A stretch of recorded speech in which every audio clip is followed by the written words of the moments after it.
Terence Bruce Mitford FBA FSA, sometimes known as Terence Bruce Mitford, May 11, 1905, November 8, 1978, was a Scottish archaeologist and classicist. He spent his whole career at the University of St Andrews, and had a special interest in the history and archaeology of Cyprus and southern Turkey, making many expeditions to these areas. His academic life was interrupted by the Second World War, during which he served with the Special Air Service and Special Boat Service.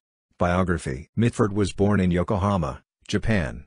His father was Charles Eustace Bruce Mitford, and Mitford's name was sometimes given as Bruce Mitford. A brother was Rupert Bruce Mitford. Mitford was educated at Dulwich College before reading Litera Humaniores at Jesus College, Oxford. His rugby playing interfered with his studies, and he did not obtain as high a class of degree as hoped.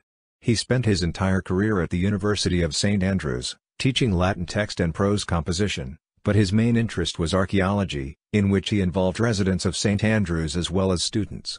He spent time in the 1930s on excavations in Cyprus. His main archaeological interest throughout his career was the exploration of the inscriptions on Cyprus. His obituary, in the Times, said that Mitford contributed more than anyone has ever done to our knowledge of the mass of documentation which exists in the Cypriot dialect and the Cypriot syllabic script.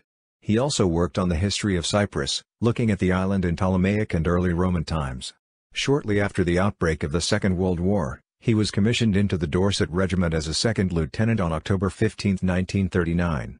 Transferred to the Special Operations Executive in June 1940, he was involved with John Pendlebury in establishing a resistance organization in Crete, and during the Battle of Crete organized the defense of Rethymno airfield against the German parachutists.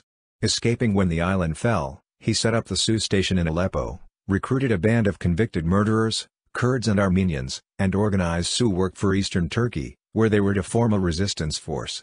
But the German advance stalled in the Caucasus. Redeploying his Kalpiks into the Special Air Service, he took part with them in the Allied invasion of Sicily with the Special Raiding Squadron, in July 1943.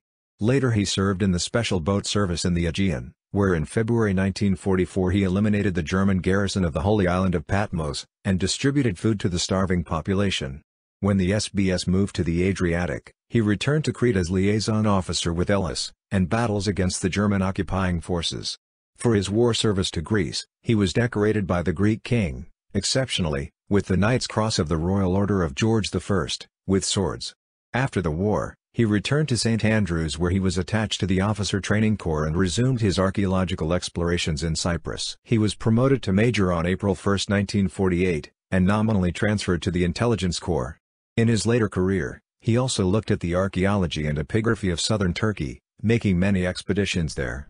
He found many previously unknown inscriptions, assisting the work of the Austrian Academy of Sciences' Committee for the Archaeological Exploration of Asia Minor. His explorations were aided by his physical stamina, his resilience and his fluency in Greek and Turkish. Mitford was appointed Reader in Classical Archaeology and retired as Honorary Emeritus Professor in 1973, the year that he was awarded a Lit by the University of Oxford. He was elected a Fellow of the British Academy in the following year. He was elected as a Fellow of the Society of Antiquaries of London in 1940, and was also a corresponding member of the German Archaeological Institute and a Fellow of the Austrian Academy of Sciences. In retirement, he continued his hobby of studying birds, compiling data on Scandinavian migration and becoming an advisor to the government of Jordan on bird conservation. He died on November 8, 1978, aged 73.